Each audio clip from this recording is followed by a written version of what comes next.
Good morning, friends. I welcome you all to the online worship of Bangalore South Church this morning.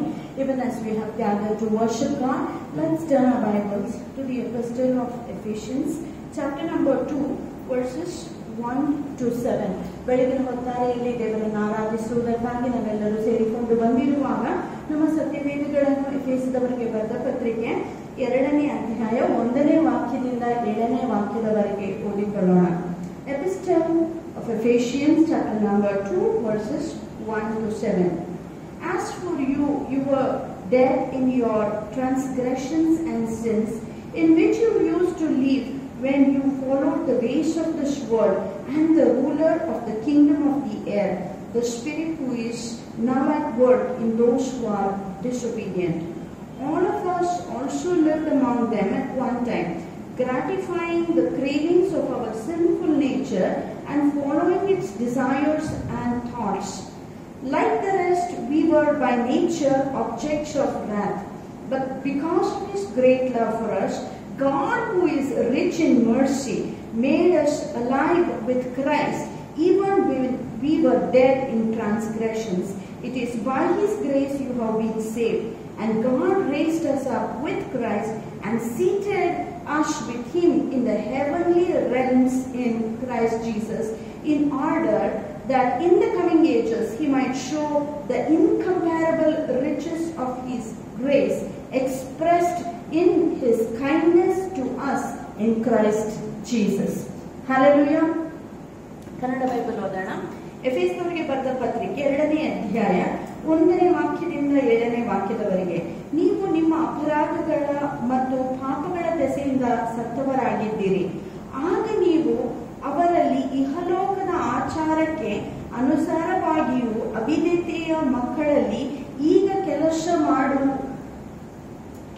ಮಾಡುವ ಮಂಡಳದ ಆತ್ಮನಿಗನುಸಾರವಾಗಿ ನಡೆದುಕೊಂಡಿರಿ. ಹಿಂದೊಮ್ಮೆ ನಾವೆಲ್ಲರೂ ಅವರೊಂದಿಗೆ ನಮ್ಮ ದೇಹದ ಆಶಯಗಳ ಪ್ರಕಾರ ಜೀವಿಸುತ್ತಿದ್ದಾಗ ಮನಸ್ಸಿನ ಹಾಗೂ ಶರೀರದ ಆಸೆಗಳನ್ನು ನೆರವೇರಿಸುತ್ತಾ ನಡೆದು ಉಳಿದವರಂತೆ ಸ್ವಾಭಾವಿಕವಾಗಿ ದೇವರ ಕೋಪಕ್ಕೆ ಗುರಿಯಾದವರಾಗಿದ್ದೇವೆ. ಆದರೆ ಕರುಣೆಯಲ್ಲಿ ಐಶ್ವರ್ಯವಂತನಾದ ದೇವರು ತನ್ನ ಅಪಾರವಾದ ಪ್ರೀತಿಯ ನಿಮಿತ್ತವಾಗಿ ನಮ್ಮನ್ನು ಪ್ರೀತಿಸಿ ಅಪರಾಧದಲ್ಲಿ ಸತ್ತವರಾಗಿದ್ದ ನಮ್ಮನ್ನು ಕ್ರಿಸ್ತನೊಂದಿಗೆ ಬದುಕಿಸಿದ್ದನು.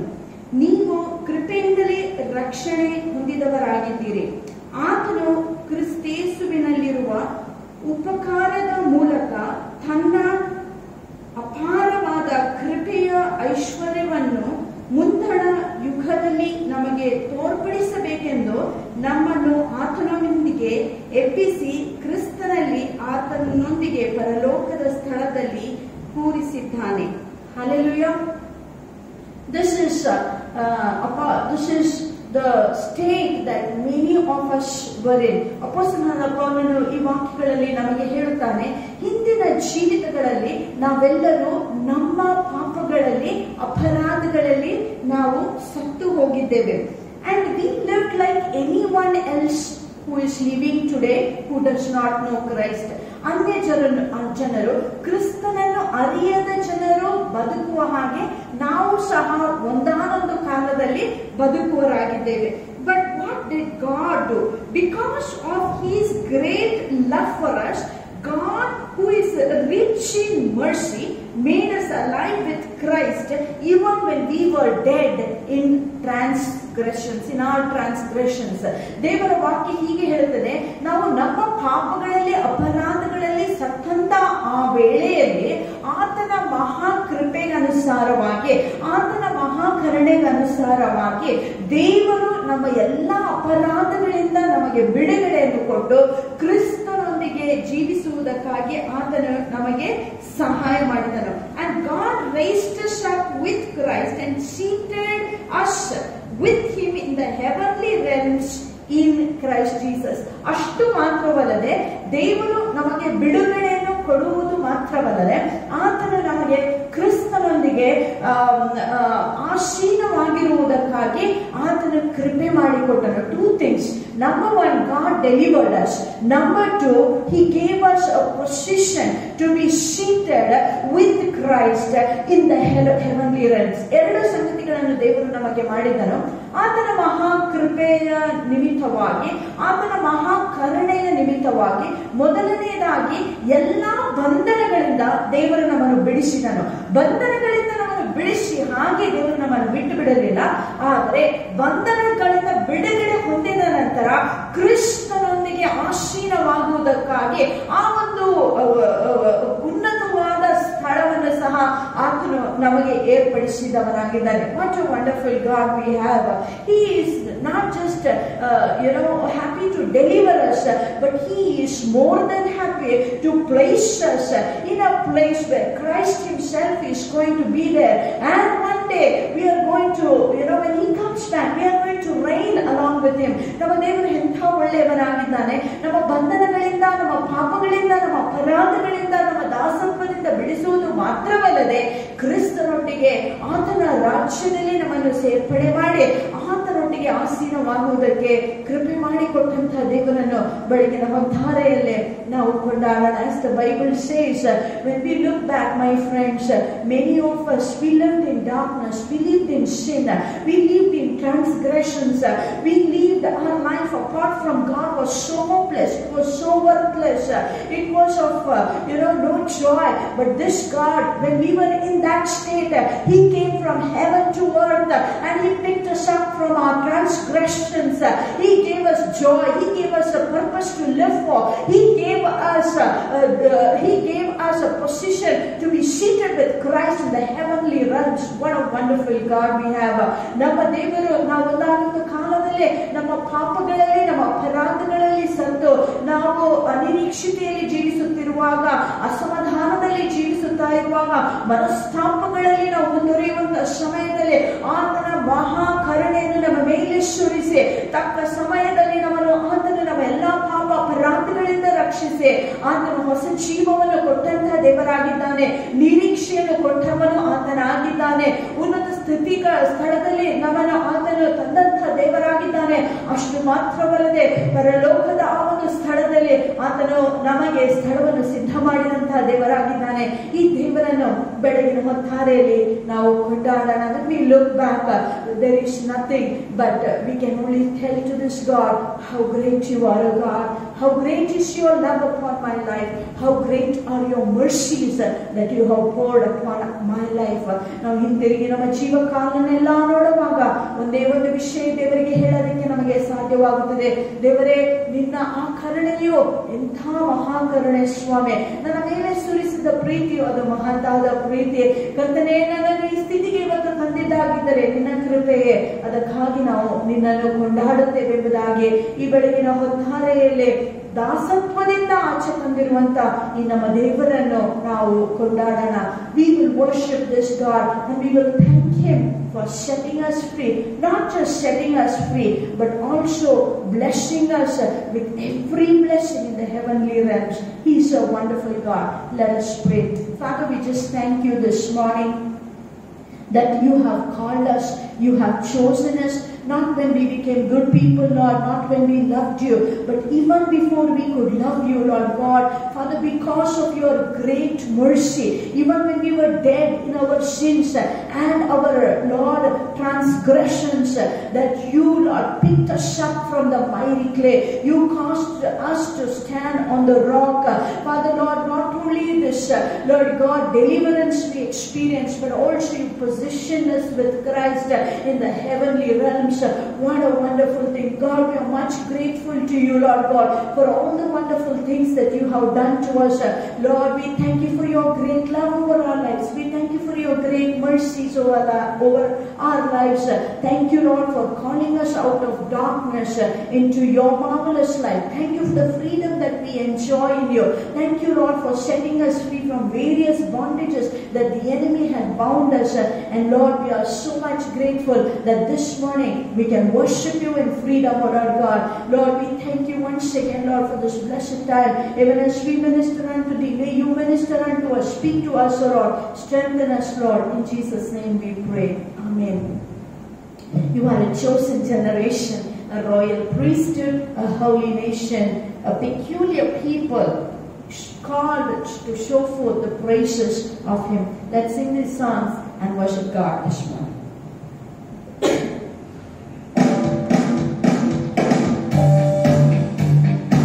Oh, you are a chosen generation, a royal priesthood, a holy nation, a peculiar people, come to show forth the praises of Him who has called you out of darkness, out of darkness, out of darkness, into His marvelous light, into His marvelous light.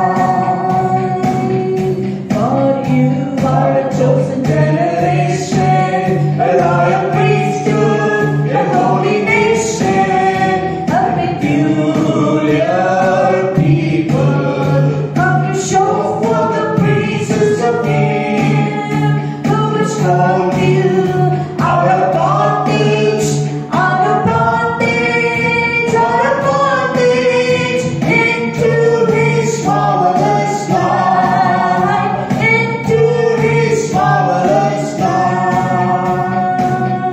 For you are a chosen generation, a royal priesthood, a holy nation, a peculiar people, come to show forth the praises of Him who has called you into freedom, into freedom, into freedom, into His marvelous light, into His marvelous light. Out of bondage, out of bondage, out of bondage, out of bondage, into His marvelous light, into His marvelous light. ನೀವು ಅಂದುಕೊಂಡ ಜನಾಂಗ, ರಾಜವಂಶದ ಯಾಜಕ ಕುಲವು, ಮೀಸಲಾದ ಜನರು, ದೇವರ ವಿಶೇಷವಾದ ಪ್ರಜೆಯು, ಕತ್ತಲೆಯಿಂದ ನಿಮ್ಮನ್ನು ಬೆಳಕಿಗೆ ನಡೆಸಿದವನ ಗುಣಾತಿಶಯಗಳ ಪ್ರಕಟಗೊಳಿಸದೆ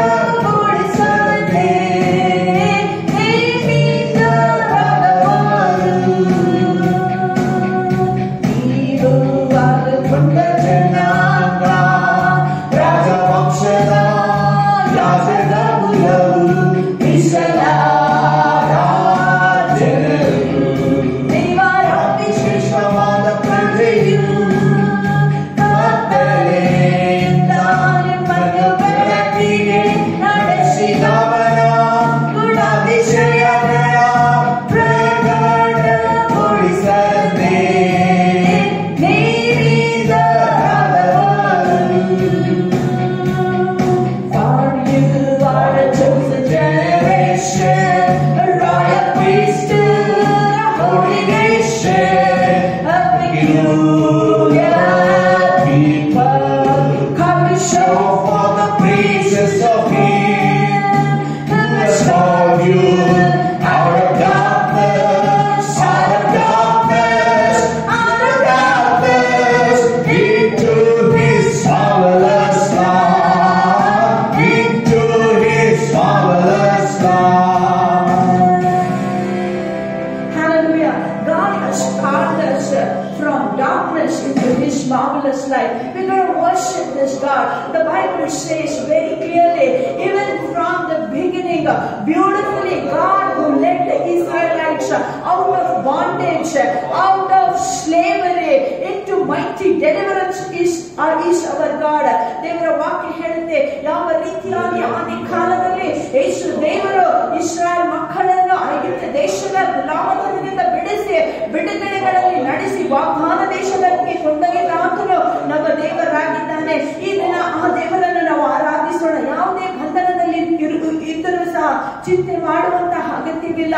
ಇಂದು ಕಾಣುವಂತ ಐಗುಪ್ತ್ಯರನ್ನು ನೀವು ಎಂದಿಗೂ ಕಾಣಲಾರೆಂಬುದಾಗಿ ದೇವರ ವಾಕ್ಯ ಹೇಳುತ್ತದೆ. The Bible says the Egyptians that you see today, who are a terror to you, who are an affliction to you, who are an oppression to you, whatever may be that Egypt in your life, trust the Lord, because the Bible says that those afflictions that you see today, you will see them no more. Not because of who you are or what you do, because our God is a God who is a deliverer. He is the God who is going to deliver us from everything that has kept us bound, so that we would come out of bondage and declare the praises of the Most High God. ಈ ಹಾಡನ್ನು ಹಾಡಿಕೊಳ್ಳೋಣ.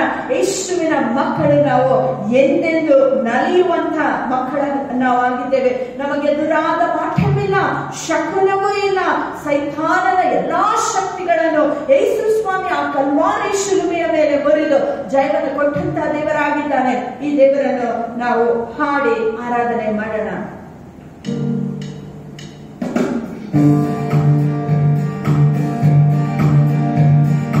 ಯೇಸುವಿನ ಮಕ್ಕಳು ನಾವು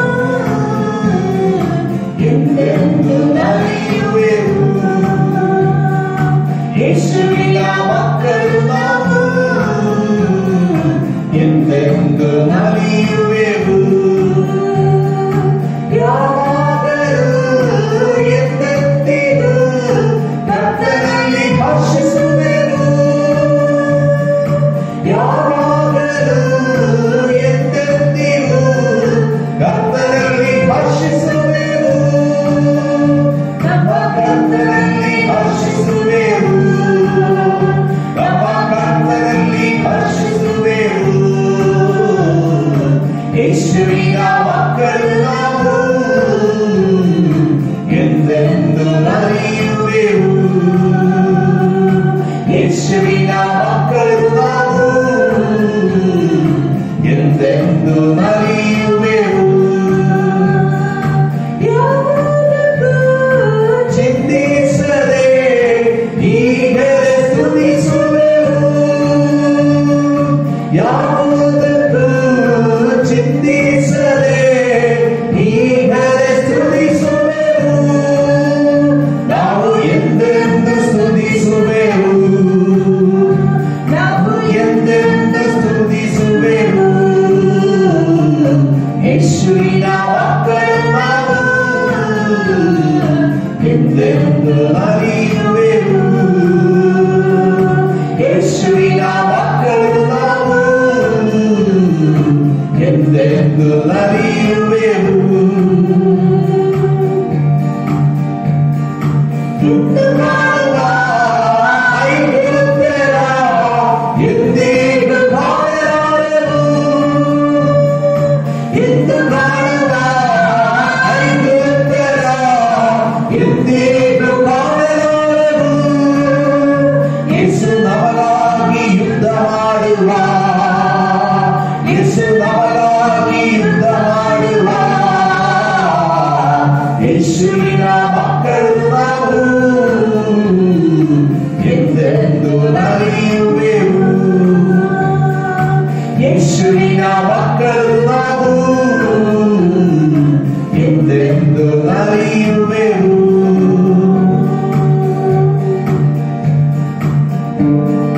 ನಮಗೆದುರಾದ ಪಾಠವಿಲ್ಲ, ಶತ್ರುವು ಎಂದೂ ಇಲ್ಲ. ನಮಗೆದುರಾದ ಪಾಠವಿಲ್ಲ, ಶತ್ರುವು ಎಂದೂ ಇಲ್ಲ. ಸೈತಾನ ನಮ್ಮ ಕಾಲ ಕೆಳಗೆ, ಸೈತಾನ ನಮ್ಮ ಕಾಲ ಕೆಳಗೆ. ಯೇಸುವಿನ ಮಕ್ಕಳು ನಾವು ಎಂದೆಂದು ನಲಿಯುವೆವು. ಯೇಸುವಿನ ಮಕ್ಕಳು ನಾವು ಎಂದೆಂದು ನಲಿಯುವೆವು.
ಯೇಸುವಿನ ಮಕ್ಕಳು ನಾವು ಎಂದೆಂದು ನಲಿಯುವೆವು.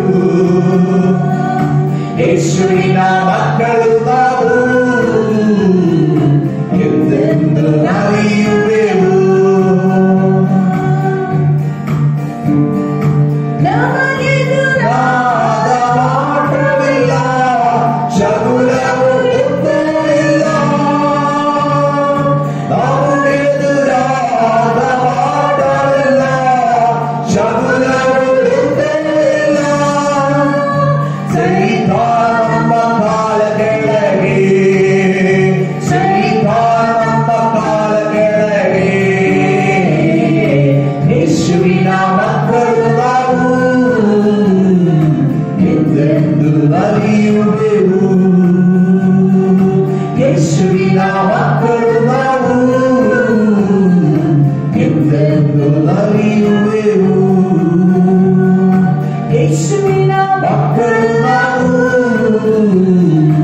ಎಂದೆಂದು ನಲಿಯುವೆವು. ಕರ್ತನೇ ನನಗೆ ಸ್ತೋತ್ರವಾಗಲಿ ಸ್ವಾಮಿ. ಕರ್ತನೇ ನಿನ್ನ ಮಕ್ಕಳನ್ನಾಗಿ ನಮ್ಮನ್ನು ಮಾಡಿಕೊಳ್ಳುವುದಕ್ಕಾಗಿ ನನಗೆ ಸ್ತೋತ್ರವಾಗಲಿ. ಸೈತಾನನ ಎಲ್ಲಾ ಬಂಧನಗಳಿಂದ ನಮ್ಮನ್ನು ಬಿಡಿಸಿದ್ದಕ್ಕಾಗಿ ನನಗೆ ಸ್ತೋತ್ರವಾಗಲಿ. ಅಪ್ಪ ಕರ್ತನೇ, ಕರ್ತನೇ ಇಂದು ಕಾಣುವಂತ ಐಗುಪ್ತರು ಎಂದು ಎಂದಿಗೂ ನಾವು ಕಾಣಲಾರದು. ಯಾಕಂದ್ರೆ ಈ ಯುದ್ಧವು ನಿಮಗೆ ಸೇರಿದ್ದು ಕರ್ತನೇ. ಕರ್ತನೇ ಈ ಯುದ್ಧದಲ್ಲಿ ಜಯವು ನಮಗೆ ನಿಶ್ಚಯವಾಗಿದೆ ಅಪ್ಪ. ಅದಕ್ಕಾಗಿ ನಾವು ನಿನ್ನನ್ನು ಆರಾಧಿಸುತ್ತೇವೆ, ನಿನ್ನ ನಾಮವನ್ನು ಮಹಿಮೆ ಪಡಿಸುತ್ತೇವೆ. ತಂದೆಯಾದ ದೇವರೇ ಕರ್ತನೇ, ಬೆಳಗಿನ ಹೊತ್ತಾರೆಯಲ್ಲಿ ನಿನ್ನ ಅಮೂಲ್ಯವಾದಂತ ರಕ್ತದಿಂದ ನಮ್ಮನ್ನು ಮರೆ ಮಾಡಿದ್ದಕ್ಕಾಗಿ ನಿನಗೆ ಸ್ತೋತ್ರವಾಗಲಿ. ನಮ್ಮ ಎದುರಾಗಿ ಕರ್ತನೆ ಸಂಕಲ್ಪಿಸಲ್ಪಟ್ಟಂತ ಯಾವ ಮಾಠವೂ ನಿಲ್ಲಲಾರದು, ಯಾವ ಆಯುಧಗಳು ನಿಲ್ಲಲಾರವಪ್ಪ ಕರ್ತನೆ. ಯಾಕಂದರೆ ನೀನು ಸೈತಾನನ ಎಲ್ಲಾ ಬಲವನ್ನು ಮುರಿದು ಕರ್ತನೆ ನಿನ್ನ ಮಕ್ಕಳಾದ ನಮಗೆ ಜಯವನ್ನು ಕೊಟ್ಟಿದಂತಹ ದೇವರಾಗಿದೆ. ನಿನ್ನನ್ನು ಆರಾಧಿಸುತ್ತೇವೆ, ನಿನ್ನ ನಾಮವನ್ನು ಮಹಿಮೆ ಪಡಿಸುತ್ತೇವೆ. ಕರ್ತನೆ ನಮ್ಮ ಪಾಪಗಳಿಂದ, ನಮ್ಮ ಅಪರಾಧಗಳಿಂದ ಬಿಡಿಸಿದ್ದಕ್ಕಾಗಿ ನನಗೆ ಸ್ತೋತ್ರ. ನಿತ್ಯ ಜೀವವೆಂಬ ಜಯಮಾಲೆಯಿಂದ ನಮ್ಮನ್ನು ಹೊದಿಸಿದ್ದಕ್ಕಾಗಿ ನಿನಗೆ ಸ್ತೋತ್ರ. ದಿನ ಪ್ರತಿ ಕರ್ತನೆ ಜಯಗಳನ್ನು ಕೊಡುವಾತನು ನೀನಾಗಿದೆ, ಅದಕ್ಕಾಗಿ ನಿನಗೆ ಸ್ತೋತ್ರ. ನಿನ್ನನ್ನು ಆರಾಧಿಸುತ್ತೇವೆ, ನಿನ್ನ ನಾಮವನ್ನು ಮಹಿಮೆ ಪಡಿಸುತ್ತೇವೆ. ಯೇಸು ನಾಮದಲ್ಲಿ ಬೇಡಿ ಹೊಂದಿದ್ದೇವೆ ತಂದೆ ಆದ ದೇವರೇ, amen. Good morning friends, welcome back to Bangalore South Church. Bengaluru south ಸಭೆಗೆ ಮತ್ತೊಂದು ಸಾರಿ ನಿಮ್ಮೆಲ್ಲರನ್ನು ಆಹ್ವಾನಿಸುತ್ತೇವೆ. We were studying the Abrahamic covenant ಅಬ್ರಹಾಮನ ಒಡಂಬಡಿಕೆಯ ಕುರಿತಾಗಿ ನಾವು ಅಭ್ಯಾಸ ಮಾಡುತ್ತಾ and ಇದ್ದೇವೆ. we saw how Joseph ended up in slavery. ನಾವು ಅಭ್ಯಾಸಿಸಿದೆವು ಯಾವ ರೀತಿಯಾಗಿ ಯೋಸೇಫನು ಈ ಒಂದು ಗುಲಾಮತನದಲ್ಲಿ ಆತನು ಸಿಕ್ಕಾಕಿಕೊಂಡನೆಂಬುದಾಗಿ. He had no option, he was working, but he was working for God while he was in slavery. ಆತನಿಗೆ ಯಾವ ಆಯ್ಕೆ ಇರಲಿಲ್ಲ. ಆ ಕಾರಣದಿಂದ ಆತನು ದಾಸನಾಗಿರುವಂಥ ದಿನಗಳಲ್ಲಿಯೂ ಸಹ ಕರ್ತನ ಸೇವೆಯನ್ನು ಮಾಡುವ ಆತನಾಗಿದ್ದನು. Through too many twists and turns, God brought him out of the prison, and then he continued to serve God cheerfully and with a gratitude heart. ದೇವರು ಆತನ ಜೀವಿತದಲ್ಲಿ ಅನೇಕ ಬದಲಾವಣೆಗಳನ್ನು ತಂದನು, ಅನೇಕ ತಿರುವುಗಳನ್ನು ತಂದನು. ಈ ನಿಮಿತ್ತವಾಗಿ ಆತನು ಕೃತಜ್ಞತೆ ಹೃದಯವುಳ್ಳವನಾಗಿ ಯಥಾರ್ಥವಾಗಿ ಕರ್ತನ ಸೇವೆಯನ್ನು ಮಾಡಲಾರಂಭಿಸಿದನು. God has brought each one of us out of slavery of sin, to his marvelous freedom to serve him cheerfully. ದೇವರು ತಾನೇ ನಮ್ಮಲ್ಲಿ ಅನೇಕರನ್ನು ಆತನು ಕತ್ತಲೆಯಿಂದ ಬೆಳಕಿಗೆ ಕರೆತಂದಿದ್ದಾನೆ. ದಾಸತ್ವದಿಂದ ಆತನು ಸ್ವತಂತ್ರಕ್ಕೆ ನಮ್ಮನ್ನು ತಂದು ಆತನನ್ನು ಆರಾಧಿಸುವಂತೆ ನಮ್ಮನ್ನು ಮಾಡಿದ್ದಾನೆ. ಆತನ ಸೇವೆ ಮಾಡುವುದಕ್ಕಾಗಿ ಸಹಾಯ ಮಾಡಿದ್ದಾನೆ. I titled today's sermon Out of Slavery. ಇವತ್ತು ನಾವು ಕೇಳುವಂತ ಸಂದೇಶವು ಗುಲಾಮತನದಿಂದ ಆಚೆ ಬರುವುದು. We'll turn our Bibles to book of Exodus chapter 6 verses 2 to 7. ಆ ವಿಮೋಚನ ಕಾಂಡ ಪುಸ್ತಕ 6ನೇ ಅಧ್ಯಾಯ 2ನೇ ವಾಕ್ಯದಿಂದ 7ನೇ ವಾಕ್ಯದವರೆಗೆ ಸತ್ಯವೇದವನ್ನು ನಾವು ತಿರುಗಿಸಿ ಓದಿಕೊಳ್ಳೋಣ. God also said to Moses, I am the Lord. I appeared to Abraham, to Isaac and to Jacob as God Almighty, but by my name the Lord I did not make myself known to them. I also established my covenant with them to give them the land of Canaan, where they lived as aliens. Moreover, I heard the groaning of the Israelites, whom the Egyptians are enslaving, and I remembered my covenant. Therefore, say to the Israelites, I am the Lord, and I will bring you out from under the yoke of the Egyptians. I'll free you from being slaves to them, and I will redeem you with an outstretched arm and with mighty acts of judgment. I'll take you as my own people, and I'll be your God. Then you will know that I am the Lord your God, who brought you out from under the yoke of the Egyptians. ವಿಮೋಚನಕಾಂಡ 6ನೇ ಅಧ್ಯಾಯ 2ನೇ ವಾಕ್ಯದಿಂದ 7ನೇ ವಾಕ್ಯದವರೆಗೆ ದೇವರು ಮೋಶೆಯ ಸಂಗಡ ಮಾತಾಡಿ, ನಾನೇ ಯೆಹೋವನು, ನಾನೇ ಅಬ್ರಹಾಮನಿಗೂ ಇಸಾಕನಿಗೂ ಯಾಕೋಬನಿಗೂ ಸರ್ವಶಕ್ತನಾದ ದೇವರೆಂದು ಕಾಣಿಸಿಕೊಂಡೆನು. ಆದರೆ ಯೆಹೋವನೆಂಬ ನನ್ನ ಹೆಸರಿನಿಂದ ನಾನು ಅವರಿಗೆ ತಿಳಿಯಪಡಿಸಲಿಲ್ಲ.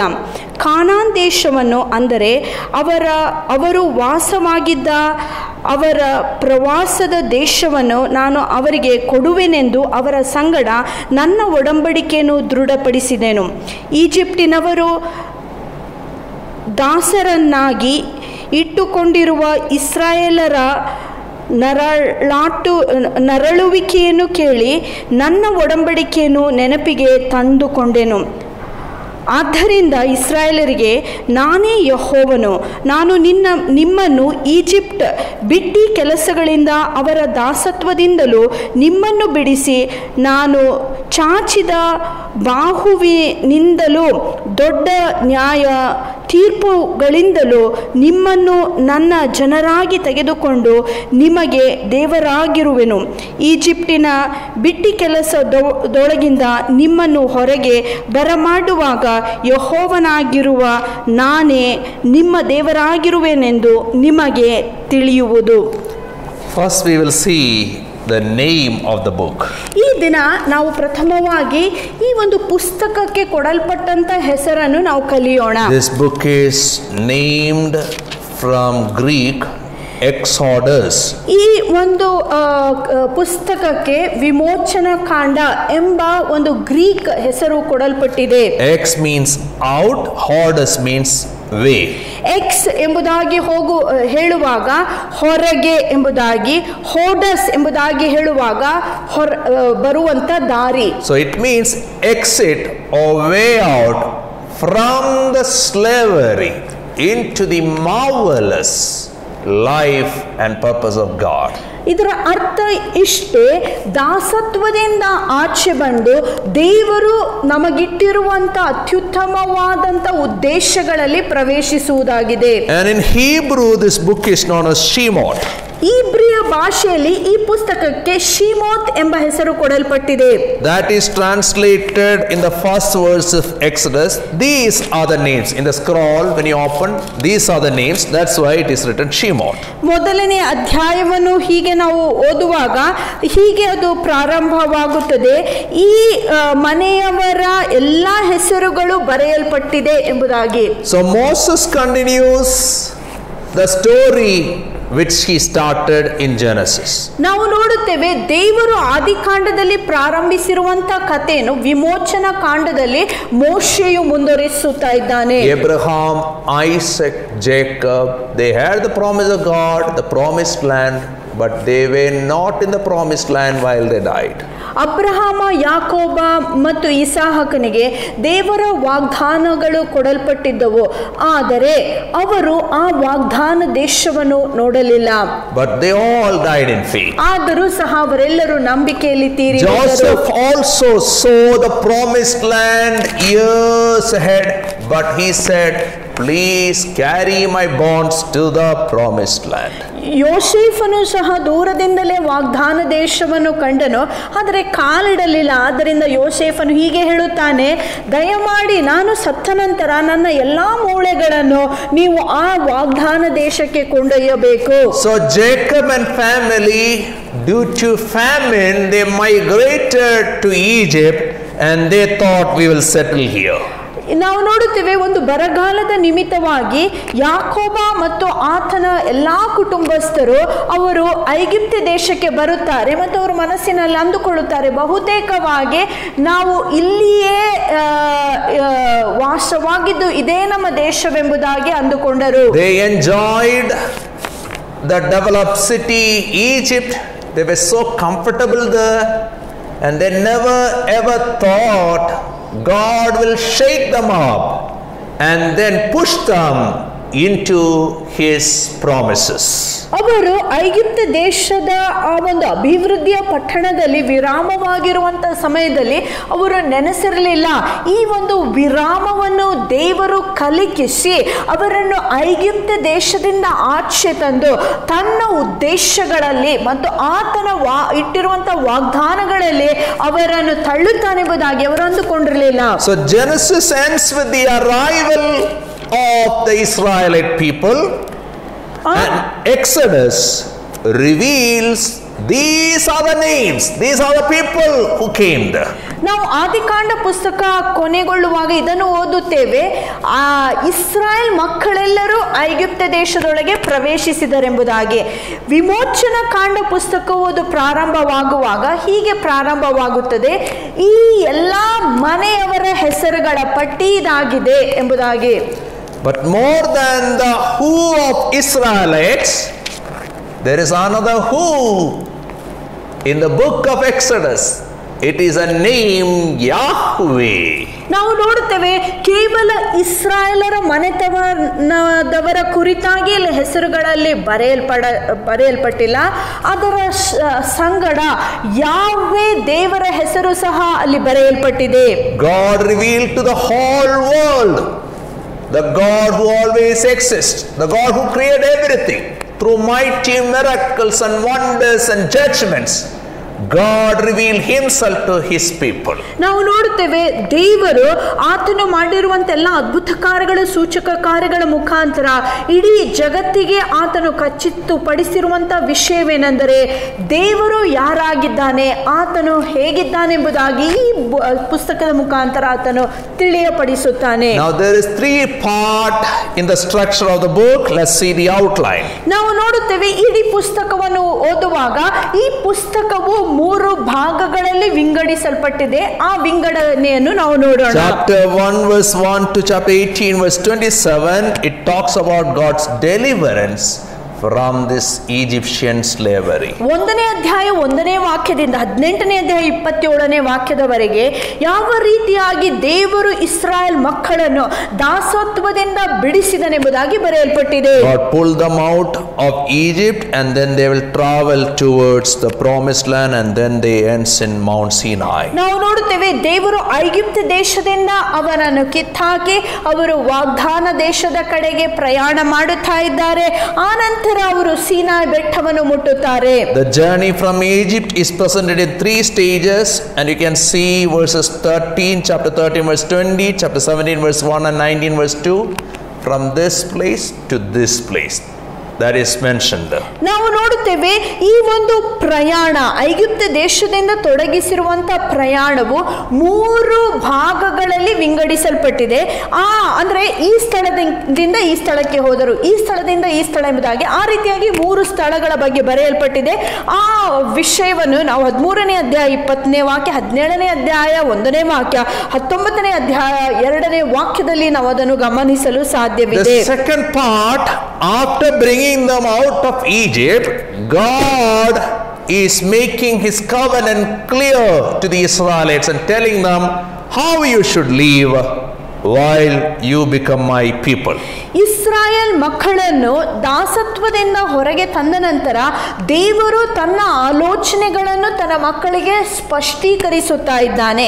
ಈ ಸ್ಥಳದಲ್ಲಿ ದೇವರು ತನ್ನ ಒಡಂಬಡಿಕೆಯನ್ನು ಇಸ್ರಾಯೇಲ್ ಜನರಿಗೆ ತಿಳಿಯಪಡಿಸುತ್ತಾ ಇದ್ದಾನೆ. And that's what we see in chapter 19 verse 1 to chapter 24 verse 18. 19ನೇ ಅಧ್ಯಾಯ 1ನೇ ವಾಕ್ಯದಿಂದ 24ನೇ ಅಧ್ಯಾಯ 18ನೇ ವಾಕ್ಯದವರೆಗೆ ದೇವರು ಕೊಟ್ಟಿರುವಂತ ಎಲ್ಲಾ ನಿಯಮಗಳ ಕುರಿತಾಗಿ ನಾವು ಕಲಿಯಬಹುದು. In the last part, chapter 25 to chapter 40, God gave them instruction to make a tabernacle because God is going to live with them, and the whole community will be a sacred sanctuary. 25ನೇ ಅಧ್ಯಾಯದಿಂದ 40ನೇ ಅಧ್ಯಾಯದವರೆಗೆ ದೇವರು ತಾನೇ ಇಸ್ರಾಯೇಲ್ ಜನರ ಮಧ್ಯದಲ್ಲಿ ವಾಸಿಸುವುದಕ್ಕೆ ಮನಸ್ಸು ಮಾಡಿ ಆತನು ಹೀಗೆ ಹೇಳುತ್ತಾನೆ, ನನಗೋಸ್ಕರ ನೀವು ಒಂದು ದೇವದರ್ಶನ ಗುಡಾರವನ್ನು ಕಟ್ಟಿಸಬೇಕು. ಹೇಗೆ ಕಟ್ಟಿಸಬೇಕೆಂಬ ಎಲ್ಲಾ ವಿವರಣೆಗಳನ್ನು ಈ ಅಧ್ಯಾಯಗಳಲ್ಲಿ ಆತನು ಕೊಡುತ್ತಾ ಇದ್ದಾನೆ. And this is our stories too. ಇದು ನಮ್ಮ ಕತೆ ಸಹ ಆಗಿದೆ. God pulls out from every bondage. ದೇವರು ನಮ್ಮನ್ನು ಎಲ್ಲಾ ರೀತಿಯ ಬಂಧನಗಳಿಂದ ಬಿಡಿಸುತ್ತಾನೆ. And expect us to live according to His word. ಆತನ ವಾಕ್ಯಾನುಸಾರವಾಗಿ ಬದುಕಬೇಕೆಂಬುದಾಗಿ ಆತನು ಬಯಸುತ್ತಾನೆ. And God dwells with us. ಅನಂತರ ದೇವರು ತಾನೇ ನಮ್ಮ ಮಧ್ಯದಲ್ಲಿ And we ವಾಸಿಸುವನಾಗಿರುತ್ತಾನೆ. will become a holy temple unto God. ಆ ಸಮಯದಲ್ಲಿ ನಾವು ದೇವರಿಗೋಸ್ಕರ ಒಂದು ಪವಿತ್ರವಾದ ಆಲಯವಾಗುತ್ತೇವೆ. What are the key themes? ಇಲ್ಲಿ ಇರುವಂತಹ ಮುಖ್ಯ ವಿಷಯಗಳೇನಾಗಿವೆ? First of all, the name Yahweh. ಮೊದಲನೇದಾಗಿ ಕಲಿಯುವಂತದ್ದು ಯೆಹೋವನ ನಾಮ, ಅಂದರೆ ಯಾಹ್ವೆ ಎಂಬ ಪದ. In Exodus 6 verse 3, ವಿಮೋಚನ ಕಾಂಡ 6ನೇ ಅಧ್ಯಾಯದ 3ನೇ ವಾಕ್ಯ, God said, ದೇವರು ಹೀಗೆನ್ನುತ್ತಾನೆ, I am the Lord. I appeared to Abraham, to Isaac, and to Jacob as God Almighty. But by my name, the Lord, I did not make myself known to them. ನಾನೇ ಅಬ್ರಹಾಮನಿಗೂ ಈಸಾಕನಿಗೂ ಯಾಕೋಬನಿಗೂ ಸರ್ವಶಕ್ತನಾದ ದೇವರೆಂದು ಕಾಣಿಸಿಕೊಂಡೆನು, ಆದರೆ ಯೆಹೋವನೆಂಬ ನನ್ನ ಹೆಸರಿನಿಂದ ನಾನು ಅವರಿಗೆ ತಿಳಿಸಲ್ಪಡಲಿಲ್ಲ. God revealed Himself to Abraham and said, I am El Shaddai. I am God with limitless power. ದೇವರು ತನ್ನ ಬಗ್ಗೆ ತಾನು ಅಬ್ರಹಾಮನಿಗೆ ತಿಳಿಯಪಡಿಸಿ ಹೀಗೆ ಹೇಳುತ್ತಾನೆ, ನಾನೇ ಎಲ್ ಶಡಾಯ್, ದೇವರಾಗಿದ್ದೇನೆ, ನನ್ನ ಶಕ್ತಿಗೆ ಮಿತಿಯೇ ಇಲ್ಲ. I can remove the barrenness. ನಾನು ಬಂಚೆತನವನ್ನು ತೆಗೆಯಲು I can make you ಸಾಧ್ಯವಿದೆ. fruitful. ನಾನು ನೀನು ಫಲ ಕೊಡುವಂತೆ ಮಾಡಲು I can give ಶಕ್ತನಾಗಿದ್ದೇನೆ. you all this land as a promised land by vacating the people who is already there. ಈಗಾಗಲೇ ಇದ್ದಂತ ಜನರನ್ನು ಇಲ್ಲಿಂದ ಬಿಡಿಸಿ ಈ ಸ್ಥಳವನ್ನೆಲ್ಲ ನಿನಗೆ ವಾಗ್ದಾನ ದೇಶವನ್ನಾಗಿ ಕೊಡುವುದಕ್ಕೆ ಶಕ್ತನಾದ ದೇವರು ನಾನಾಗಿದ್ದೇನೆ. Now the God who directly spoke to Abraham, Isaac and Jacob, He reveals Himself to the people of Israel in the land of Egypt, and He renews His covenant with them. Abraham, ಈಸಾಕ, ಯಾಕೋಬನ ಒಟ್ಟಿಗೆ ನೇರವಾಗಿ ಮಾತನಾಡಿದಂತಹ ಈ ದೇವರು ತನ್ನ ಒಡಂಬಡಿಕೆಯನ್ನು ಈಗಾಗಲೇ ಐಗುಪ್ತ ದೇಶದಲ್ಲಿರುವಂತ ಇಸ್ರಾಯೇಲ್ ಮಕ್ಕಳಿಗೆ ಆತನು ತಿಳಿಯಪಡಿಸುತ್ತಾ ಇದ್ದಾನೆ. God is saying, I'm Yahweh. ನಾನೇ ಸರ್ವಶಕ್ತನಾದ ದೇವರು, ಯಾಹ್ವೆ ಎಂಬುದಾಗಿ ದೇವರು ಹೇಳ್ತಾನೆ. Yahweh means to be. ಯಾಹ್ವೆ ಎಂಬ ಪದ ಹೇಳುವುದಾಗಿದ್ದರೆ ಇರುವಾತನು. A close translation to English, it is the word always. English ಭಾಷೆಗೆ ನಾವು ಇನ್ನೂ ಹೆಚ್ಚಾಗಿ ಸಮೀಪವಾಗಿ ಅರ್ಥೈಸಿಕೊಡಬೇಕಾಗಿದ್ದರೆ ಯಾವಾಗಲೂ ಎಂಬ ಪದ. So this word is used in compound names. Yahweh Ire means God my provider. ನಾವು ನೋಡುತ್ತೇವೆ ಅನೇಕ ಪದಗಳಿಗೆ ಈ ವಾಕ್ಯವು ಜೋಡಿಸಲ್ಪಟ್ಟಿದೆ. ಯಾಹ್ವೆ ಈರೆ ಎಂಬುದಾಗಿ ಹೇಳುವಾಗ ಒದಗಿಸುವಾತನು. God is always my provider, my protector. God is always my healer. God is always my deliverer. God is always my guide. ದೇವರು ಯಾವಾಗಲೂ ನನಗೆ ಒದಗಿಸುವಾತನಾಗಿದ್ದಾನೆ. ದೇವರು ಯಾವಾಗಲೂ ನನ್ನನ್ನು ಸಂರಕ್ಷಿಸುವಾತನಾಗಿದ್ದಾನೆ. ದೇವರು ಯಾವಾಗಲೂ ನನ್ನನ್ನು ಗುಣಪಡಿಸುವಾತನಾಗಿದ್ದಾನೆ. ದೇವರು ಯಾವಾಗಲೂ ನನ್ನನ್ನು ವಿಮೋಚಿಸುವನಾಗಿದ್ದಾನೆ. ದೇವರು ಯಾವಾಗಲೂ ನನಗೆ ಮಾರ್ಗದರ್ಶನಗಳನ್ನು ಕೊಡುವಾತನಾಗಿದ್ದಾನೆ. This El Shaddai God who is with limitless power, He watches His people who are in slavery in that big country Egypt. He is concerned about them. ನಾವು ನೋಡುತ್ತೇವೆ, ಯಾವುದೇ ಮಿತಿ ಇಲ್ಲದಂತ ಶಕ್ತಿಯನ್ನು ಹೊಂದಿಕೊಂಡಿರುವಂತ ಈ ಮಹಾದೇವರು ತನ್ನ ಮಕ್ಕಳು ಐಗುಪ್ತ ದೇಶದಲ್ಲಿ ದಾಸರಾಗಿರುವಾಗ ಆತನ ಕಣ್ಣುಗಳು ಈ ಮಕ್ಕಳ ಮೇಲೆ ಬೀಳುತ್ತವೆ. This God of limitless power, He is not blinking His eyes. Always His eyes is watching over His people. ನಾವು ನೋಡುತ್ತೇವೆ ಈ ದೇವರು ಭಯಂಕರ ಭಯಂಕರ ಶಕ್ತಿಯನ್ನು ಹೊಂದಿಕೊಂಡಿರುವಂತಹ ಸರ್ವಶಕ್ತನಾದ ದೇವರು, ಆತನ ಕಣ್ಣೇ ರೆಪ್ಪೆಯು ಅದು ಪಿಳುಕಿಸದೆ ಆತನು ಯಾವಾಗಲೂ ತನ್ನ ಮಕ್ಕಳ ಮೇಲೆ ತನ್ನ ದೃಷ್ಟಿಯನ್ನು ಇಟ್ಟವನಾಗಿದ್ದಾನೆ. This Lord is utterly holy, set apart from everything he created, but he is intensely personal with his people. ಈ ದೇವರು ಅತಿ ಉನ್ನತನಾಗಿದ್ದರೂ ಅತಿ ಪರಿಶುದ್ಧನಾಗಿದ್ದರೂ ಸಹ ಇಂಥ ಮಹೋನ್ನತವಾದಂಥ ದೇವರು ತನ್ನ ಜನರ ವಿಷಯಗಳಲ್ಲಿ ಆತನು ಅತಿ ವ್ಯಕ್ತಿಗತವಾದ ದೇವರು ಸಹ ಆಗಿದ್ದಾನೆ. So one day Moses asked God, what is your name, God? ಆ ಕಾರಣದಿಂದ ಒಂದು ದಿನ ಮೋಶೆಯು ದೇವರಲ್ಲಿ ಕೇಳುತ್ತಾನೆ, ದೇವರೇ ನಿನ್ನ ಹೆಸರು ಏನಾಗಿದೆ So in ಎಂಬುದಾಗಿ. Exodus 3:14 God said, I am who I am. ಇರುವಾತನು ಆಗಿದ್ದೇನೆ ಎಂಬುದಾಗಿ ಮೋಶೆಗೆ ದೇವರು ಉತ್ತರ ಕೊಡುತ್ತಾನೆ. And that God who always existed is always watching our life, and that great I am is explained so beautifully in the book of John.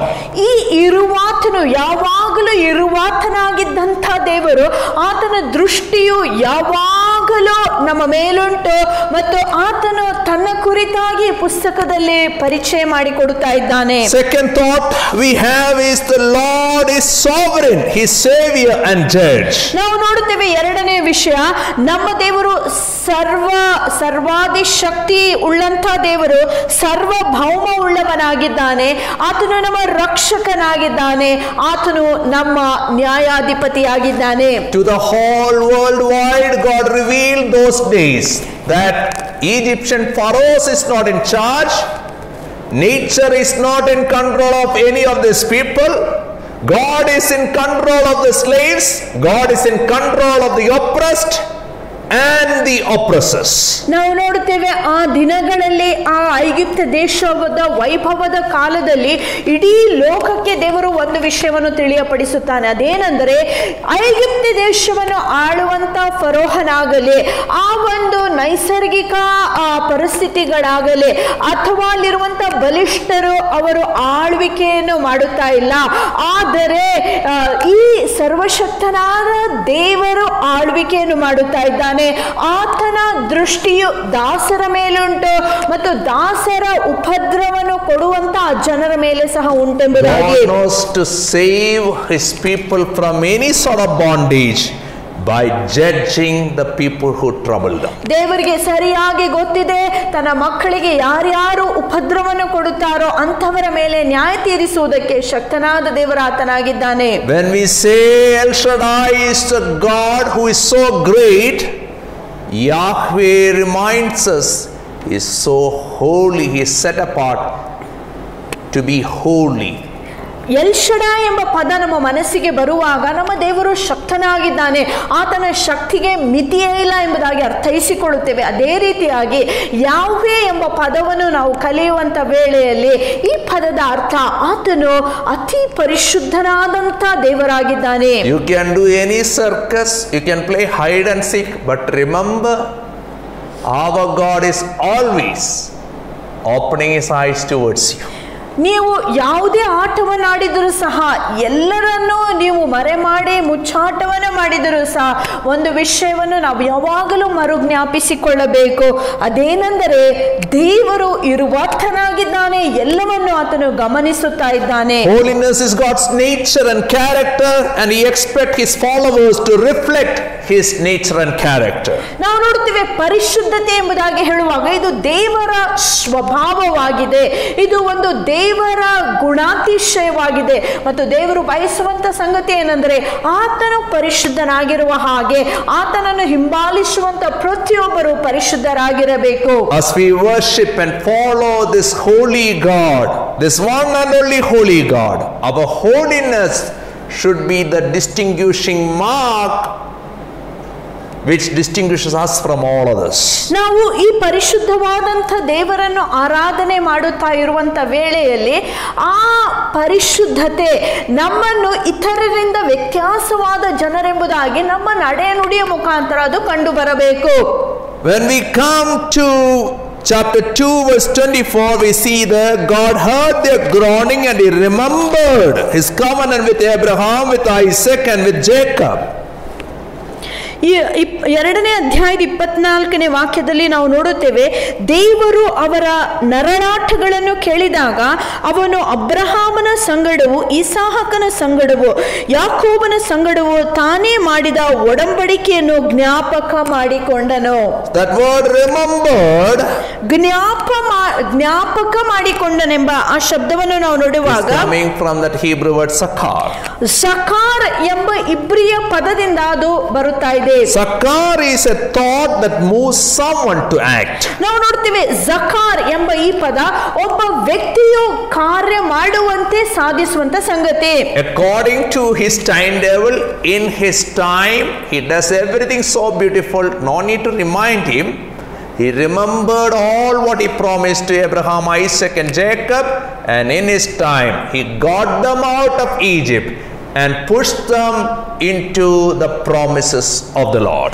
ದೇವರು ಅಬ್ರಹಾಮ, ಇಸಾಕ ಮತ್ತು ಯಾಕೋಬರ ಸಂಗಡ ಮಾಡಿದಂಥ ಆ ಒಂದು ಒಡಂಬಡಿಕೆಯನ್ನು ಜ್ಞಾಪಕಕ್ಕೆ ತಂದುಕೊಂಡು ತಕ್ಕ ಸಮಯದಲ್ಲಿ ತಕ್ಕ ಸ್ಥಳಗಳಲ್ಲಿ ಕಾರ್ಯ ಸಾಧಿಸುವಾತನು ಆತನಾಗಿದ್ದಾನೆ. ಆತನು ಮಾಡಿದಂಥ ವಾಗ್ದಾನಗಳನ್ನು ಮತ್ತೆ ಮತ್ತೆ ಆತನಿಗೆ ಮರುಜ್ಞಾಪಿಸುವಂತ ಅವಶ್ಯಕತೆ ನಮಗಿಲ್ಲ. And when we turn to chapter 19, 19ನೇ ಅಧ್ಯಾಯವನ್ನು ನಾವು ಅಭ್ಯಾಸಿಸುವುದಾಗಿದ್ದರೆ verses 5 and 6, 5 ಮತ್ತು 6ನೇ ವಾಕ್ಯ, God says, now if you obey me fully and keep my covenant, then out of all nations you will be my treasured possession. Although the whole earth is mine, you will be for me a kingdom of priests and a holy nations. These are the words you are to speak to the Israelites. ಆದ್ದರಿಂದ ಈಗ ನೀವು ನನ್ನ ಮಾತನ್ನು ಕೇಳಿ ನನ್ನ ಒಡಂಬಡಿಕೆಯನ್ನು ಕಾಪಾಡಿದರೆ ಸಮಸ್ತ ಜನರಲ್ಲಿ ನೀವು ನನ್ನ ಸಂಪತ್ತಾಗಿರುವಿರಿ. ಏಕೆಂದರೆ ಭೂಮಿಯೆಲ್ಲ ನನ್ನದೇ. ನೀವು ನನಗೆ ಯಾಜಕರ ರಾಜ್ಯವೂ ಪರಿಶುದ್ಧ ಜನವೂ ಆಗಿರುವಿರಿ.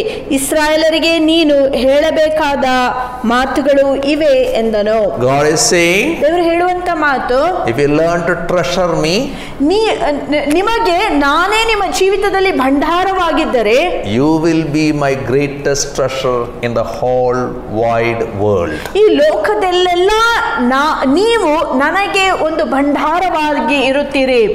I will prove that I am dwelling with you. ನಾನೇ ನಿಮ್ಮ ಮಧ್ಯದಲ್ಲಿ ವಾಸವಾಗಿದ್ದೇನೆಂಬುದಾಗಿ ನಾನು ಖಚಿತಪಡಿಸುವಂತ ದೇವರು. Anybody touch you, you will know. The people who touch you, they will regret. ಯಾರ್ಯಾರು ನಿಮಗೆ ಉಪದ್ರವವನ್ನು ಕೊಡುತ್ತಾರೋ ಅಂತವರು ಖಂಡಿತವಾಗಿ ಮನಸ್ತಾಪ ಪಡುತ್ತಾರೆ. I am Emmanuel, God with us. ಯಾಕಂದ್ರೆ ನಾನೇ Immanuel, ದೇವರಾಗಿದ್ದೇನೆ, ಇರುವಾತನು ನಾನಾಗಿದ್ದೇನೆ. The world should know that the God whom we worship is not limited to some building or place, but He dwells with us every moments of our life. ಇಡೀ ಲೋಕಕ್ಕೆ ಗೊತ್ತಾಗಬೇಕಾದಂತ ವಿಷಯವೇನೆಂದರೆ, ನಾವು ಸೇವೆ ಮಾಡುವಂತ ದೇವರು ಆತನು ಸರ್ವಶಕ್ತನಾದ ದೇವರಾಗಿದ್ದಾನೆ. ಆತನ ಶಕ್ತಿಗೆ ಮಿತಿಯೇ ಇಲ್ಲ. God is not with the majority. Many people think numbers is truth, but God says, I am with the minority who is fiercely loyal to me. I am loyal to them till the last. ಅನೇಕರು ಅಂದುಕೊಳ್ಳುತ್ತಾರೆ ನಾವು ನಮ್ಮ ಸಂಖ್ಯೆಗಳೇ ನಮ್ಮ ಎಲ್ಲಾ ವಿಷಯಗಳಿಗೆ ಖಚಿತ ಎಂಬುದಾಗಿ. ಆದರೆ ದೇವರು ಹೀಗೆ ಹೇಳುತ್ತಾ ಇದ್ದಾನೆ, ನಾನು ಬಹುಸಂಖ್ಯಾ ಜನರೊಟ್ಟಿಗೆ ಇರುವಾತನಲ್ಲ, ಆದರೆ ಯಾರ್ಯಾರು ನನಗೋಸ್ಕರ ಪ್ರಾಮಾಣಿಕತೆಯಿಂದ ನಂಬಿಕೆಯಿಂದ ಅವರು ಜೀವನ ಮಾಡುತ್ತಾ ಇದ್ದಾರೋ ಇವರು ಅಲ್ಪಸಂಖ್ಯಾತರಾಗಿದ್ದರೂ ಸಹ ನಾನು ಅವರಿಗೆ ದೇವರಾಗಿರುತ್ತೇನೆ. Truth is a minority. ನಾವು ನೋಡುತ್ತೇವೆ ಸತ್ಯವೆಂಬುದು ಅಲ್ಪಸಂಖ್ಯೆ ಉಳ್ಳಂತ ಸಂಗತಿ. Those who follow truth will be a minority, but don't get scared because God says, I am with you always. ಸತ್ಯವನ್ನು ಅನುಸರಿಸುವ ಸಂಖ್ಯೆಯು ಅದು ಯಾವಾಗಲೂ ಅಲ್ಪಸಂಖ್ಯಾತರಲ್ಲೇ ಇರುತ್ತದೆ. ಆದರೆ ದೇವರು ಹೇಳುತ್ತಾನೆ, ನೀವು ಅಲ್ಪಸಂಖ್ಯಾತರಾಗಿದ್ದೀರಿ ಎಂಬುದಾಗಿ ನೀವು ಭಯಪಡಬೇಡಿರಿ, ಯಾಕಂದ್ರೆ ನಾನೇ ನಿಮ್ಮ ಸಂಗಡ ಇರುವಾತನಾಗಿದ್ದೇನೆ. Because Jesus was the truth, ಯೇಸು ಕ್ರಿಸ್ತನು ಸತ್ಯವಾಗಿರುವಂತ ಕಾರಣದಿಂದ many numbers came to prove that he is false. But in spite of all that, he was killed, he was buried, he never got justice. But he, being the greatest minority, the truth, he resurrected and he is in charge even today. ನಾವು ನೋಡುತ್ತೇವೆ ಯೇಸು ಸ್ವಾಮಿ ಈ ಭೂಮಿಯ ಮೇಲೆ ಸೇವೆ ಮಾಡಕ್ಕೆ ಬಂದಾಗ ಆತನು ಅಲ್ಪಸಂಖ್ಯಾತರಲ್ಲಿ ಆತನು ಒಬ್ಬನಾಗಿದ್ದನು. ಬಹುಸಂಖ್ಯೆ ಉಳ್ಳಂತ ಜನರು ಅವರೆಲ್ಲರೂ ಆತನನ್ನು ವಿರೋಧಿಸಿ ಕೊನೆಯ ಪಕ್ಷಕ್ಕೆ ಆತನನ್ನು ಕೊಂದು ಆತನನ್ನು ಶಿಲುಬೆ ಮೇಲೆ ಹಾಕಿ ಆತನ ಮೇಲೆ ಮುಯಿ ತೀರಿಸಿಕೊಂಡರು. ಆದರೆ ಅದು ಕೊನೆ ಆಗಲಿಲ್ಲ. ಯಾಕಂದ್ರೆ ಯೇಸು ಸ್ವಾಮಿ ಮೂರನೇ ದಿನ ಸತ್ತವರೊಳಗಿಂದ ಆತನು ಪುನರುತ್ಥಾನ ಹೊಂದಿ ಎಂದೂ ಸಹ ಆತನು ಆಳ್ವಿಕೆ ಮಾಡುವಂತ ದೇವರಾಗಿದ್ದಾನೆ. When you turn the pages of history, will come across so many Egyptians, so many Babylonians, so many nations, great nations. ನಾವು ನೋಡುತ್ತೇವೆ, ನಾವು ಇತಿಹಾಸದ ಪುಟಗಳನ್ನು ತಿರುಗಿಸುವಂತಹ ಸಮಯದಲ್ಲಿ ಅನೇಕ ದೊಡ್ಡ ದೊಡ್ಡ ದೇಶಗಳು ಅಥವಾ ದೊಡ್ಡ ದೊಡ್ಡ ಸಂಸ್ಥಾನಗಳ ಬಗ್ಗೆ ನಾವು ಓದುತ್ತಾ ಇದ್ದೇವೆ. They thought because they had numbers they can eradicate the minorities, but God reduced all the majorities to zeros. ಅವರು ಅಂದುಕೊಂಡರು ನಾವು ಬಹುಮತಕ್ಕೆ ಸೇರಿರುವ ಕಾರಣದಿಂದ ಅಲ್ಪಸಂಖ್ಯಾತರನ್ನು ನಾವು ತೊಲಗಿಸಲು ಸಾಧ್ಯವಾಗುತ್ತದೆ ಎಂಬುದಾಗಿ. ಆದರೆ ದೇವರು ತಾನೇ ಬಹುಸಂಖ್ಯೆ ಉಳ್ಳಂತಹ ಈ ಜನರನ್ನು ಅಲ್ಪಸಂಖ್ಯಾತರನ್ನಾಗಿ ಮಾಡಿ ತನ್ನ ಉದ್ದೇಶಗಳನ್ನು ನೆರವೇರಿಸಿದನು. Within no time God overturned so many nations and kingdoms, because all history is his story. ನಾವು ನೋಡುತ್ತೇವೆ ಸ್ವಲ್ಪ ಸಮಯದಲ್ಲಿಯೇ ದೇವರು ಈ ದೊಡ್ಡ ದೊಡ್ಡ ಅರಸರ ಆಲೋಚನೆಗಳನ್ನು, ಇಷ್ಟಾರ್ಥಗಳನ್ನು, ಎಲ್ಲಾ ವಿಷಯಗಳನ್ನು ಬದಲಾಯಿಸಿದನು. ಯಾಕಂದ್ರೆ ಸಮಸ್ತ ಇತಿಹಾಸವನ್ನು ಬರೆಯುವಾತನೇ ನಮ್ಮ ದೇವರಾಗಿದ್ದಾನೆ. Finally we see the Lord and the migration. ಕೊನೆಯದಾಗಿ ನಮ್ಮ ಕರ್ತನು ಮತ್ತು ವಲಸೆ ಎಂಬ ವಿಷಯವನ್ನು ಕಲಿಯುತ್ತೇವೆ. Many times God's people went through famine and very difficult situations. ಅನೇಕ ಸಾರಿ ದೇವರ ಜನರು ಅವರು ಬರಗಾಲದ ಸನ್ನಿವೇಶಗಳಲ್ಲಿ ಹಾದು ಹೋಗಬೇಕಾಯಿತು. ಅನೇಕ ಕಷ್ಟಗಳಲ್ಲಿ ಅವರು ಹಾದು ಹೋಗಬೇಕಾಯಿತು. God allowed migration as a survival tactics to keep his people alive. ಈ ವಲಸೆ ಎಂಬ ಸಂಗತಿಯನ್ನು ದೇವರು ಅನುಮತಿಸಿರುವ ಕಾರಣವೇನೆಂದರೆ ಕಷ್ಟ ಪರಿಸ್ಥಿತಿಯಲ್ಲಿ ಹೇಗೆ ಬದುಕಬೇಕೆಂಬುದಾಗಿ ದೇವರ ಜನರು ಅವರು ಕಲಿತುಕೊಳ್ಳಬೇಕು. Through that migration they learned God Yahweh. ಈ ಒಂದು ವಲಸೆಯ ಮುಖಾಂತರ ಯಾಹ್ವೆ ದೇವರ ಬಗ್ಗೆ ಅವರು ಕಲಿತುಕೊಳ್ಳುತ್ತಾರೆ. They learned God Yahweh is not limited or localized to a local place, but he is a local Lord, a global Lord. Wherever you go, his network will follow and take care of you, every needs of your life. ಅವರು ಕಲಿತುಕೊಂಡಿರುವಂತಹ ವಿಷಯವೇನೆಂದರೆ ದೇವರು ಈ ಒಂದು ಸ್ಥಳಕ್ಕೆ ಮಾತ್ರ ಸೀಮಿತನಾಗಿದ್ದಾನೆ ಅಥವಾ ಈ ಪ್ರದೇಶಕ್ಕೆ ಮಾತ್ರ ಸೀಮಿತನಾಗಿದ್ದಾನೆ ಎಂಬುದಾಗಿ ಹೇಳುವುದಕ್ಕೆ ಸಾಧ್ಯವೇ ಇಲ್ಲ. ಯಾಕಂದ್ರೆ ಎಲ್ಲೆಲ್ಲಿ ಆತನ ಮಕ್ಕಳು ಅವರು ವಲಸೆಯನ್ನು ಹೊಂದಿಕೊಳ್ಳುತ್ತಾರೋ ಆ ಸ್ಥಳಗಳಲ್ಲಿ ದೇವರು ಅವರ ಮಧ್ಯದಲ್ಲಿ ಇರುವಾತನಾಗಿದ್ದಾನೆ. Wherever Joseph went, ಯೋಸೇಫನು ಎಲ್ಲೆಲ್ಲಿಯೂ ಹೋದರೂ ಸಹ God was with him. ದೇವರು ತಾನೇ ಆತನ ಸಂಗಡವಿದ್ದನು. Same God. ಅದೇ ದೇವರು. He is not promised that you will not go through waters, you will not go through prison experience, you will not go through famine, you will not go through difficulties, but wherever you go, whatever situation you experience, nothing to worry. God always will be always with you and he will help you out. ದೇವರು ಹೀಗೆ ನಿಮಗೆ ಹೇಳಲಿಲ್ಲ, ಆತನನ್ನು ತಿಳಿದುಕೊಂಡರೆ ನಿಮ್ಮ ಜೀವಿತದಲ್ಲಿ ಎಲ್ಲವೂ ಸುಗಮವಾಗಿರುತ್ತದೆ ಎಂಬುದಾಗಿ. ಆದರೆ ಆತನು ಹೀಗೆ ಹೇಳಿದನು, ನಿಮ್ಮ ಜೀವಿತದಲ್ಲಿ ಯಾವುದೇ ಪರಿಸ್ಥಿತಿ ಬಂದರೂ, ಒಂದು ವೇಳೆ ನದಿಗಳ ಮುಖಾಂತರ ನೀವು ಹಾದು ಹೋಗಬೇಕಾಗಿದ್ದರೂ ಅಥವಾ ಬೆಂಕಿಯನ್ನು ಎದುರಿಸಿದರೂ ಸಹ ಅಥವಾ ಅನೇಕ ಕಷ್ಟಗಳ ಮಧ್ಯದಲ್ಲಿ ನೀವು ಹಾದು ಹೋಗುವರಾಗಿದ್ದರೂ ಸಹ, ನಿಮ್ಮನ್ನು ಸೆರೆಮನೆಯಲ್ಲಿ ಅವರು ಹಾಕಿಸಿದರೂ ಸಹ ನಾನೇ ನಿಮ್ಮ ಸಂಗಡ ಇರುವಾತನಾಗಿದ್ದೇನೆ ಎಂಬುದಾಗಿ ದೇವರು ಹೇಳುತ್ತಾನೆ. Anywhere you migrate, it's not necessary you have to carry God Yahweh, because God Yahweh will make sure that he will carry you from womb till the tomb.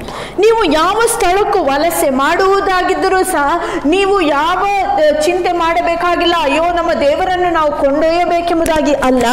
ಆದರೆ ನೀವು ಹೋಗುವಂತ ಎಲ್ಲಾ ಸ್ಥಳಗಳಲ್ಲಿ ದೇವರು ತಾನೇ ನಿಮ್ಮ ಜೊತೆಗೆ ಇರುವಾತನಾಗಿದ್ದಾನೆ. ಯಾಕಂದ್ರೆ ನಮ್ಮ ದೇವರು ವಾಗ್ದಾನ ಮಾಡಿದ್ದಾನೆ, ನಾನು ನಿನ್ನ ಆ ಒಂದು ಹುಟ್ಟಿನಿಂದ ಸಾಯುವ ತನಕ ನಿನ್ನನ್ನು ನಾನು ಎತ್ತುಕೊಂಡು ಹೋಗುವಂತ ದೇವರಾಗಿದ್ದೇನೆ. May God help each one of us to live in the continuous awareness of His holy presence every moment of our life. ದೇವರು ತಾನೇ ನಮ್ಮೆಲ್ಲರಿಗೆ ಸಹಾಯ ಮಾಡಲಿ. ಪ್ರತಿ ದಿನವೂ ನಾವು ಆತನ ಪರಿಶುದ್ಧವಾದ ಪ್ರಸನ್ನತೆಯ ಅರಿವಿನಲ್ಲಿ ಸದಾ ಕಾಲವು ನಾವು ಬದುಕುವುದಕ್ಕಾಗಿ ದೇವರು ತಾನು ನಮಗೆ ಸಹಾಯ ಮಾಡಲಿ. Even as the Lord has spoken to us this morning that He will be a God who is going to be with us wherever we go. Let us sing this song as a prayer unto God. God, wherever I go, carry me on your wings, O God, and may your presence always be with me, no matter in what situation I am in. ಹಾಗೆಯೇ ದೇವರು ನಮ್ಮ ಜೊತೆಯಲ್ಲಿ ಮಾತನಾಡಿರುವ ಹಾಗೆ ನಾವು ಹೋಗುವಂತ ಎಲ್ಲಾ ಸ್ಥಳಗಳಲ್ಲಿ ದೇವರು ಇರುವಾತನಾಗಿರುತ್ತಾನೆ, ಅಲ್ಲಿ ಉಪಸ್ಥಿತನಾದ ದೇವರಾಗಿದ್ದಾನೆ.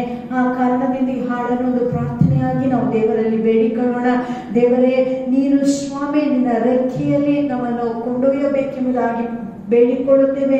ನಮ್ಮ ಎಲ್ಲಾ ಪರಿಸ್ಥಿತಿಗಳಲ್ಲಿ ನೀನು ತಾನೇ ಉಪಸ್ಥಿತನಾಗಿದ್ದು ನಮ್ಮನ್ನು ಮುನ್ನಡೆಸಬೇಕೆಂಬುದಾಗಿ ನಾವು ಪ್ರಾರ್ಥನೆಯಾಗಿ ಈ ಹಾಡನ್ನು ಹಾಡಿಕೊಳ್ಳೋಣ. Here I am waiting, abide in me, I pray.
Eagles swing.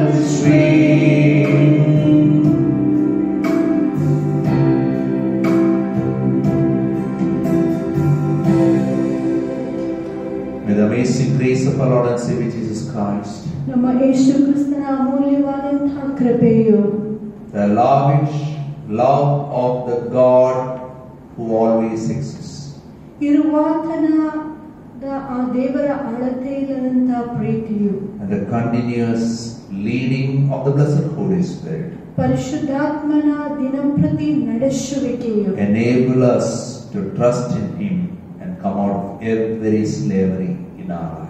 ಆತನಲ್ಲಿ ಭರವಸೆ ಇಟ್ಟು ಎಲ್ಲ ದಾಸತ್ವದ ಪರಿಸ್ಥಿತಿಗಳಿಂದ ಆಚೆ ಬರುವುದಕ್ಕಾಗಿ ನಮಗೆ ಸಹಾಯ ಮಾಡಲಿ. God bless all. ದೇವರು ತಾನೇ ನಿಮ್ಮೆಲ್ಲರನ್ನು ಆಶೀರ್ವಾದ ಮಾಡಲಿ.